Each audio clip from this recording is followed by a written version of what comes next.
결단으로 예수님을 영접하셨죠. 혹시 이 자리에 예수님을 이렇게 찾지만 아직 예수님을 믿지 못하신 분이 계시다면 또 오늘 성경 말씀을 통해서 믿음의 결단이 어떤 것인지 한번 생각하는 시간이 되기를 바랍니다. 하나님은 커다란 인간의 구원의 계획을 갖고 계셨습니다. 거기에 대해서 26절부터 33절이 말을 해주고 있는데 조금 길지만 한번 같이 한 목소리로 읽어보겠습니다. 그 후 6달째에 하나님께서 천사 가브리엘을 갈릴리 나사렛 마을에 보내 한 처녀에게 가게 하셨는데 그 처녀는 다윗의 가문에 속한 요셉이라는 남자와 약혼한 마리아였습니다. 천사가 마리아에게 가서 말했습니다. 기뻐하여라, 은혜를 입은 자여, 주께서 너와 함께 하신다. 천사의 말에 마리아는 당황하며 깜짝 놀라 이게 무슨 인사인가 하고 생각했습니다.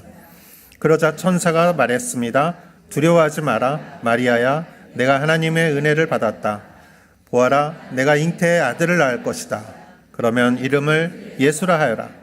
그는 위대한 이가 될 것이요 지극히 높으신 분의 아들이라 불릴 것이다. 주 하나님께서 그에게 그 조상 다윗의 보좌를 주실 것이다. 그는 야곱의 집을 영원히 다스릴 것이며 그의 나라는 결코 끝나지 않을 것이다. 아멘. 26절에 그 후 6달째라는 말이 나오는데 6달이란 무슨 의미에서 6달인가? 이것은 아마 지금 우리가 읽은 성경의 이전 구절을 읽어야 알 수가 있는데 이스라엘의 제사장 사가랴라 하는 사람과 그 아내 엘리사벳이라는 이 부부가 아기를 갖지 못했습니다. 그런데 나이가 들어서 아기를 가질 수 있는 나이가 지나버렸어. 본인도 주변 사람들도 포기를 한 상태인데 아기를 갖게 된 것이죠.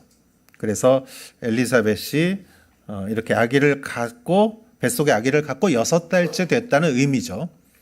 그리고 이 엘리사벳은 여기서 나오지만 마리아와의 친척 관계입니다. 또 사도 요한의 어머니이기도 하죠. 자, 그러한 시기에 하나님께서 천사 가브리엘을 갈릴리 나사렛 마을에 보내셨다. 갈릴리라는 지방은 오늘날 이스라엘의 북쪽에 해당되고 나사렛이라는 곳은 갈릴리 그 호수에서 차로 한 40분 정도 되는 아주 산악 지역의 시골입니다. 그 마을에 보냈습니다. 27절에 보면 한 처녀에게 가게 하셨는데 그 처녀는 다윗의 가문에 속한 요셉이라는 남자와 약혼한 마리아였습니다. 이름이 나옵니다. 마리아입니다. 근데 그 사람의 마리아에 대해서 소개를 하는데 요셉이라는 사람과 약혼을 한 상태다. 그리고 그 요셉은 다윗의 가문에 속한 사람이다 라고 소개를 하고 있습니다. 28절을 보면 천사가 마리아에게 가서 말합니다. 이렇게 말합니다. 기뻐하여라, 은혜를 입은 자여, 주께서 너와 함께 하신다. 다른 성경을 보면은 축하한다 라는 말을 해요. 기뻐하여라, 축하한다. 이게 무슨 인사인가? 갑자기 여러분 길거리 가다가 축하합니다 그러면은 이상하게 생각할 수 있죠. 마리아는 놀랐어요. 그래서 29절에 보면은 천사의 말에 마리아는 당황하며 깜짝 놀라 이게 무슨 인사인가 하고 생각했습니다. 그러자 천사가 30절에 그 내용을 말해 주었습니다. 두려워하지 마라, 마리아야, 내가 하나님의 은혜를 받았다.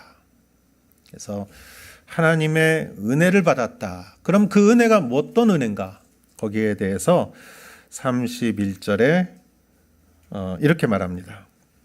보아라, 내가 잉태의 아들을 낳을 것이다. 그러면 그 이름을 예수라 하여라. 그래서 축하한다는 거예요.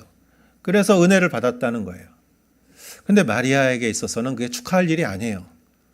왜냐하면 이 당시에 이 엄격한 사회에서 마리아는 가족들과 약혼자 요셉을 위해서 자신의 정결을 지켜야 됐죠. 그런데 아기를 가졌다는 것은, 잉태의 아들을 낳는다는 것은 이거는 축하할 일이 아니죠. 이거는 사건이에요. 여러분, 마리아로서는 잠깐만 기다리세요. 이게 무슨 말입니까? 하고 말하고 싶었을 거예요. 그러나 하나님의 계획은 훨씬 더 멀리 나가 계세요. 나을 건데 그 아이가 어떤 사람이 될 것이라는 것, 그 말까지 해줘요. 이름도 지어줬어요. 예수라 하라. 그리고 32절에 그는 위대한 이가 될 것이다. 이렇게 말합니다. 여러분, 위대한 사람은 많습니다. 머리가 좋은 사람이 있을 수 있고, 굉장히 리더십이 있거나, 굉장히 마음이 덕스러운 사람이 위대할 수도 있지요.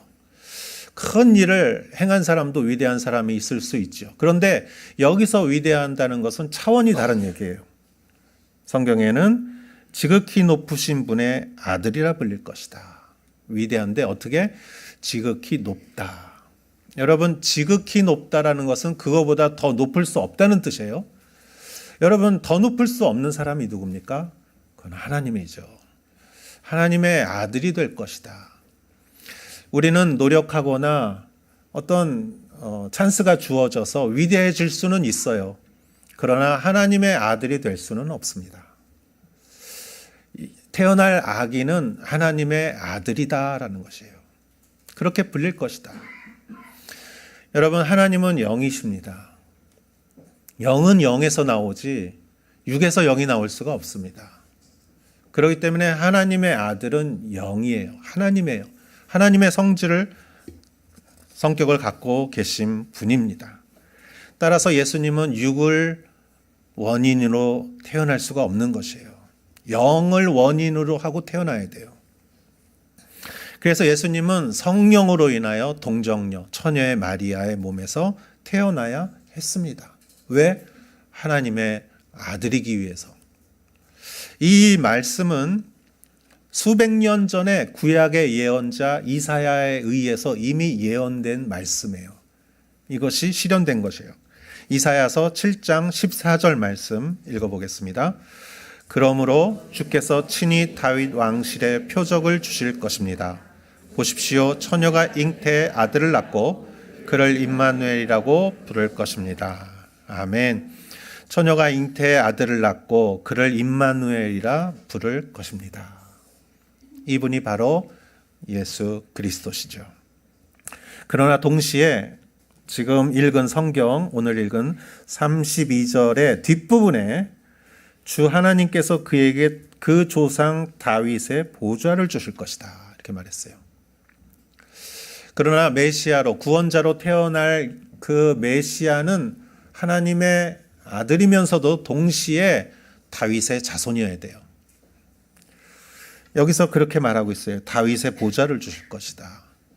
다윗은 인간입니다. 사람입니다. 육입니다. 그래서 동시에 육의 몸을 갖고 다윗의 혈통에서 태어나야 하는 것이죠. 이것도 동일하게 수백 년 전에 이사야라는 예언자를 통해서 예언된 말씀입니다. 이사야서 11장 1절, 2절 같이 한번 읽어보겠습니다. 이새의 줄기에서 한 싹이 나오고 그 뿌리에서 가지가 돋아나 열매를 맺을 것이다. 그리고 여호와의 영이 그에게 머물 것이다. 곧 지혜와 통찰의 영, 모략과 용기의 영, 지식과 여호와를 경외하는 영이 그에게 머물 것이다. 아멘. 그 메시아 위에 여호와의 영이 머물 것인데 그 사람은 어떤 사람이냐? 이새의 줄기에서 한 싹이 나오는데, 이새라는 사람은 누구냐면 그 다윗 왕, 그 이스라엘의 그 훌륭한 다윗 왕의 아버지의 이름이에요. 즉 이새의 줄기라는 것은 다윗의 혈통이라는 뜻이에요. 다윗의 혈통에서 메시아가 태어난다는 것이죠. 즉 예수님은 성령으로 잉태된 하나님의 아들이기도 하면서 마리아의 몸에서 태어난, 육을 가지고 태어난 다윗의 자손이기도 합니다. 우리가 1대1 하면서 우리가 항상 예수님은 누구십니까 할 때 예수님은 완전한 하나님이시오, 예수님은 완전한 인간이십니다. 이렇게 우리가 배우듯이 예수님은 그 모습으로 이 세상에 오시게 됩니다. 그렇다면 왜 예수님은 하나님의 아들인 동시에 다윗의 혈통을 가지고 인간으로 태어났을까? 그것은 인간의 모든 죄와 관련이 되어 있죠. 우리가 법률과 도덕과 윤리의 잣대로 우리가 바라본 죄가 아니라 인간 본성 그 있는 그대로의 모습이 죄된 모습이라는 것은 우리가 누구나 알 수 있지요.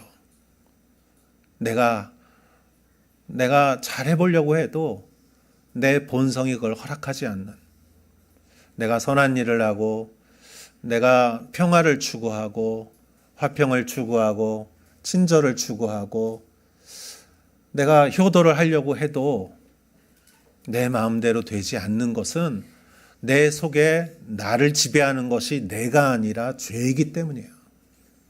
그거를 말해주는 게 아담과 하와의 선악과 사건이죠.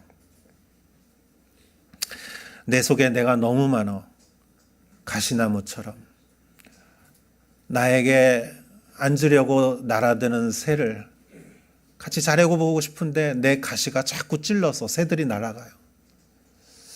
여러분, 내가 사랑하는 가족들과 친구들과 주변의 사람들과 잘해보려고 하는데 내 안에 왜 이렇게 가시가 많은지, 그게 다 인간의 죄이죠. 북한의 핵 문제가 왜 해결이 안 됩니까? 다 인간이 죄이기 때문이죠. 죄인이기 때문이죠. 죄는 어떻게 해결할 수 있습니까? 사람이 해결해야 될 가장 중요한 문제는 죄의 문제인데 사람이 노력해서 해결할 수 없는 것이 죄의 문제죠. 그래서 죄 없는 사람의 피가 필요한 거예요.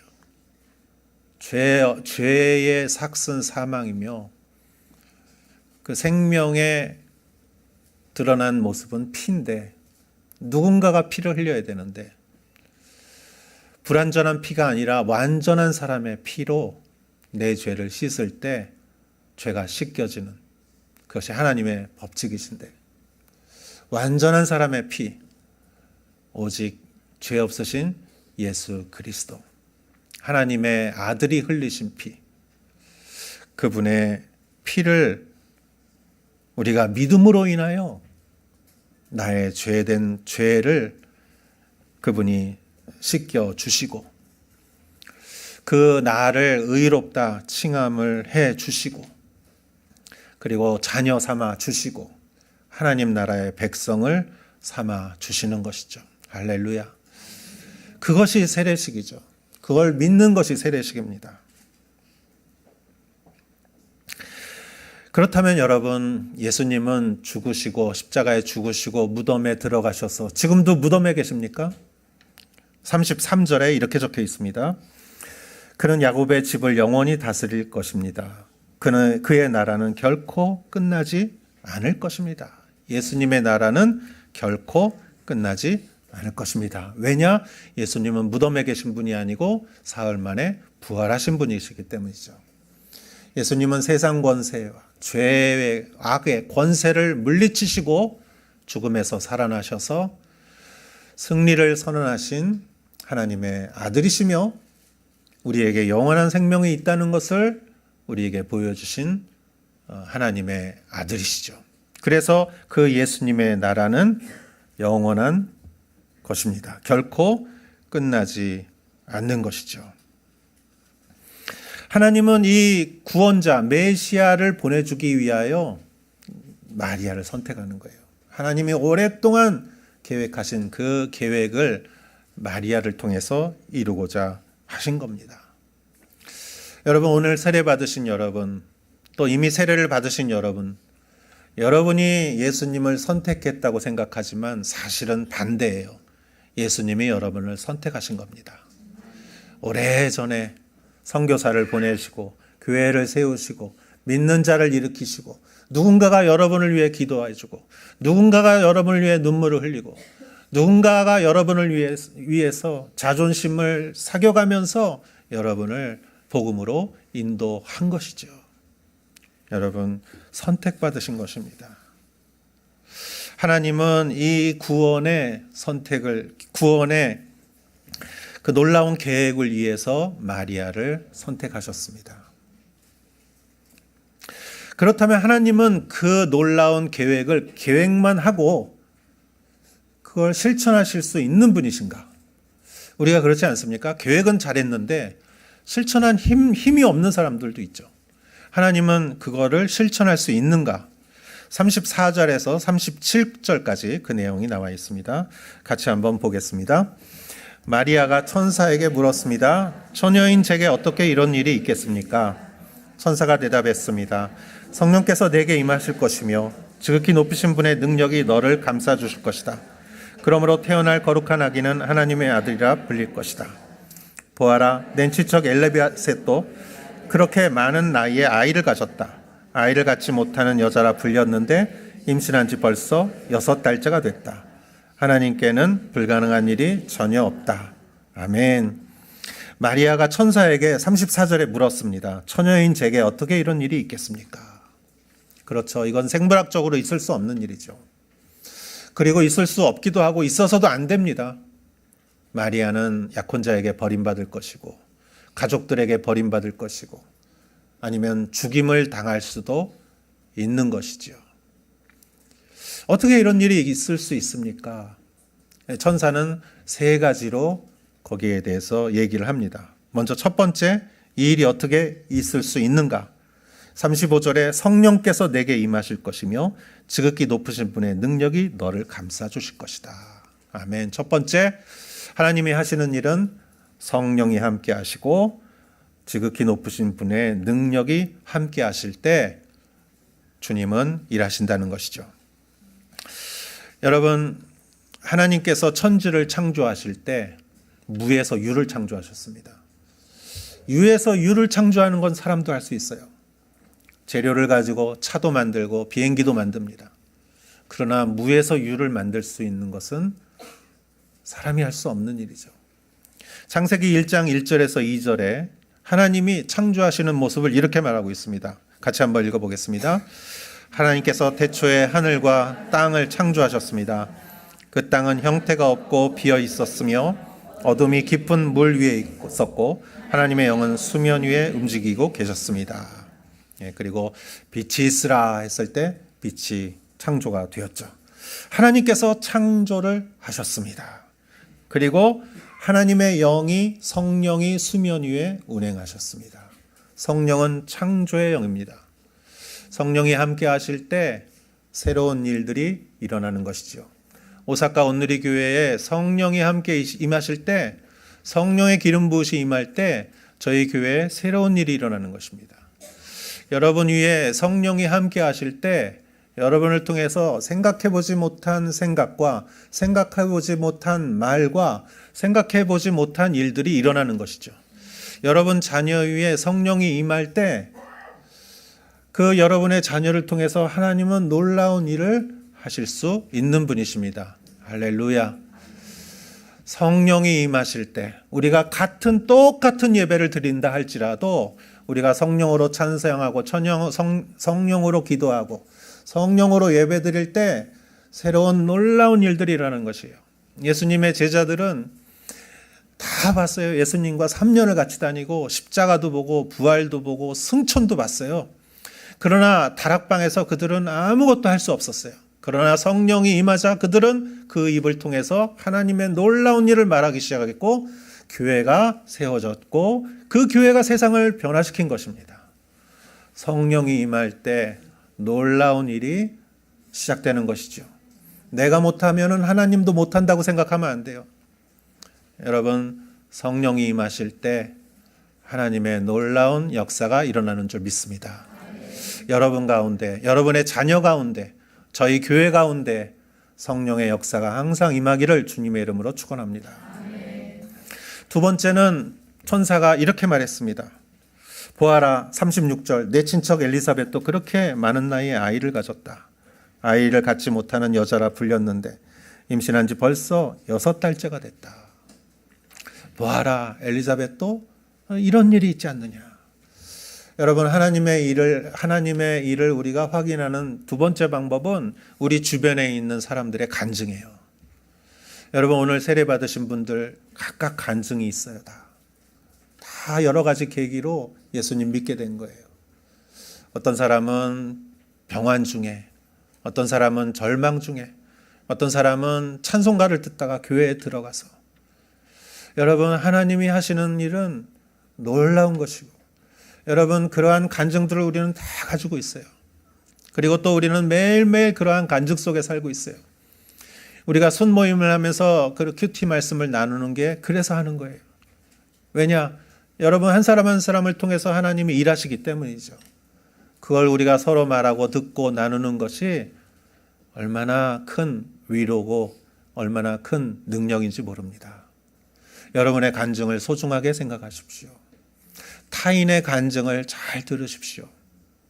하나님은 살아계십니다. 아멘. 세 번째, 천사가 이렇게 말했습니다. 37절 같이 한번 읽어보겠습니다. 하나님께는 불가능한 일이 전혀 없다. 아멘. 이 말이 얼마나 놀라운 말입니까? 여러분, 이 말은 이해해서 납득되는 말이 아니에요. 이 말은 믿음으로 받아들일 때 이 말에 능력이 있어요. 하나님께는 불가능한 일이 전혀 없다. 한번 해볼까요? 하나님께서는 불가능한 일이 전혀 없다. 아멘. 여러분, 로마서의 모든 만물이 하나님으로부터 나오고 하나님으로 인해 운행되고 하나님에게로 돌아간다고 말했어요. 그래서 하나님은 전능자예요. 주권자예요. 하나님이 다 원인이에요. 여러분, 우리 모든 이 생명과 이 우주 만물이 하나님의 허락 없이 생긴 게 아니에요. 하나님의 원인이에요. 여러분, 이 세상이 다 힘 있는 자나 큰 나라에 의해서 돌아가는 것 같지만 이 역사를 쓰는 사람은 하나님이세요. 어떤 제국도 어떤 지도자도 영원히 다스리는 사람이 있지 않습니다. 다 융성했다면 언젠가는 소멸되는 것이죠. 역사의 주인은 하나님이시며, 그리고요, 여러분, 믿는 사람이건 믿지 않는 사람이건 모든 만물은 다 하나님에게 돌아가게 돼 있어요. 여러분, 한번 죽는 것은 정해진 이치고 우리가 죽음 이외에 심판이 있습니다. 모든 사람은 하나님 앞에 서게 돼 있어요. 왜? 만물이 하나님에게로 귀결되기 때문이죠. 하나님이 원인이세요. 제가 학교에서 근무하면서 일본 문부성의 그 가장 큰 교육 주제가, 테마가 옛날에는 유도리 교육이었는데 지금은 이끼루 치카라예요. 살아가는 힘이에요. 이제 제가 학생들한테 살아가는 힘을 어떻게 가르칠까 아무리 생각해도 살아가는 힘을 가르칠 방법이 없어요. 생각해 보십시오. 잘 사는 나라일수록 자살이 많아요. 그런데 제가 성경을 묵상하면서 제가 깨달았어요. 산다는 거는 죽음을 알아야 삶이 중요한지를 알다. 여러분, 죽을 뻔했네. 그런 경험을 하면 내가 지금 살아있다는 게 얼마나 감사한지 느끼지 않습니까? 여러분, 꽃이 왜 아름답습니까? 시들기 때문에 아름답죠. 안 시드는 꽃은 아름답다고 생각하지도 않아요. 시들기 때문에 아름다운 것이죠.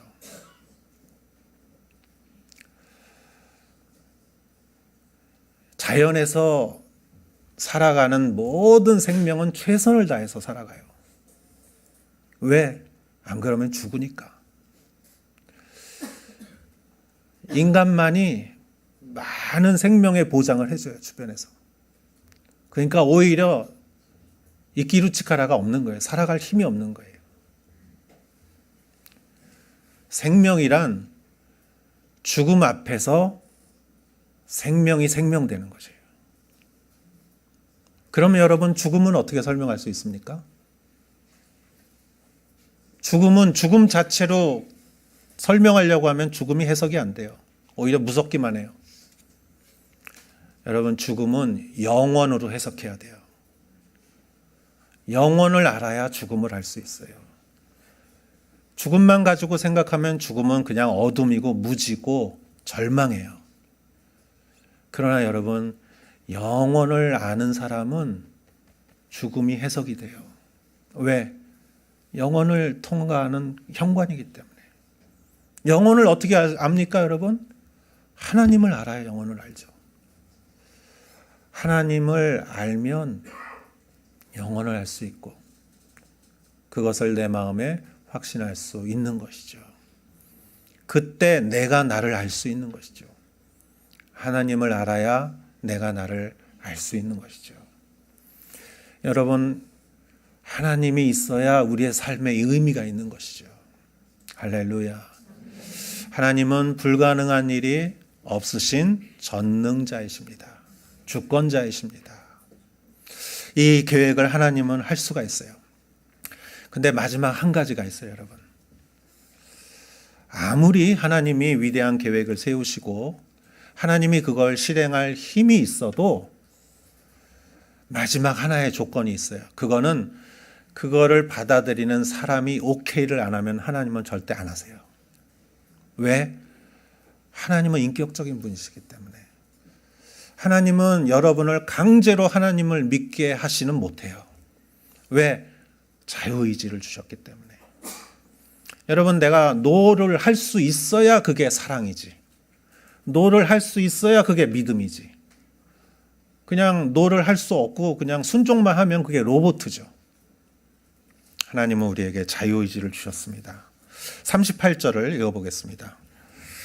그러자 마리아가 대답했습니다. 보십시오, 저는 주의 여종입니다. 당신의 말씀대로 제게 이루어지기를 원합니다. 그러자 천사가 마리아에게서 떠나갔습니다. 아멘. 마지막에 마리아가 그걸 믿음으로 받아들여야 돼요. 근데 마리아는 이렇게 말합니다. 저는 주의 여종입니다. 당신의 말씀대로 이 제 몸이 이루어지길 원합니다. 말씀에 완전히 자기를 맡겼어요. 말씀에 완전히 자신을 맡긴 것이 마리아의 믿음이에요. 여러분, 마리아는 이 결단을 함으로 인해서 굉장히 어려움을 당해요. 결국 요셉이 버리지는 않았지만 아기를 갖고 150km 베들레헴까지 호적하러 갔어야 됐고, 마구간 같은 곳에서 아기를 낳았어야 했고, 그 말 구유 같은 데에 그 소중한 아이를 누겨야 했고, 헤롯 왕이 아기를 죽이려고 해서 이집트로 도망가야 했고, 마리아는 나중에 자신의 아들이 십자가에서 피를 흘리며 죽는 것을 어머니로서 눈뜨고 그것을 바라보아야 했어요. 이 믿음의 결단이 결국은 인간적으로는 마리아를 행복하게 하지는 않았습니다. 그러나 영적으로 천사가 말했듯이, 은혜를 받은 자여 라고 말했듯이 마리아는 누구보다도 큰 축복을 받았어요. 왜냐하면 마리아는 메시아를 가장 잘 아는 사람이었기 때문이죠. 그리고 예수님께서 부활하셨을 때 예수님이 하나님이라는 것을, 하나님의 아들이라는 것을 누구보다도 확신할 수 있는 것은 예수님을 뱃속에서 가져본 마리아였어요. 오늘날도 그 마리아는 존경받는 믿음의 사람이죠. 마리아의 믿음의 결단이 있었기에 예수님이 태어나셨고 크리스마스가 시작된 것입니다. 사랑하는 여러분, 세례를 받기로 결심하시고 예수님을 믿기로 결심한 여러분들은 마리아와 동일한 믿음의 결단을 하신 분들이세요. 하나님은 여러분을 용서하시고 여러분을 구원하시고 영원한 생명으로 인도하시며 여러분이 어디서든 믿음으로 여러분이 살아갈 때 여러분을 통해 말할 수 없는 하늘의 축복을 주실 줄 믿습니다. 기도하겠습니다. 하나님, 크리스마스를 맞이하여 예수 그리스도가 이 땅에 오신 의미를 더욱 깨닫게 하시고, 하나님 아버지, 세상이 줄 수 없는 평안과 축복과 은혜를 믿는 자들이 받을 수 있음을 우리가 알게 하여 주시옵소서. 올해 크리스마스를 축복하시고 한 사람 한 사람의 믿음 가운데 예수 그리스도께서 함께 하시어서 아버지 하나님, 우리의 영혼이 정말 기쁘고 행복하고 하나님 안에서 평안을 누리는 그런 크리스마스가 되게 하여 주시옵소서. 예수님의 이름으로 기도했사옵나이다. 아멘. 우리 다 같이 일어나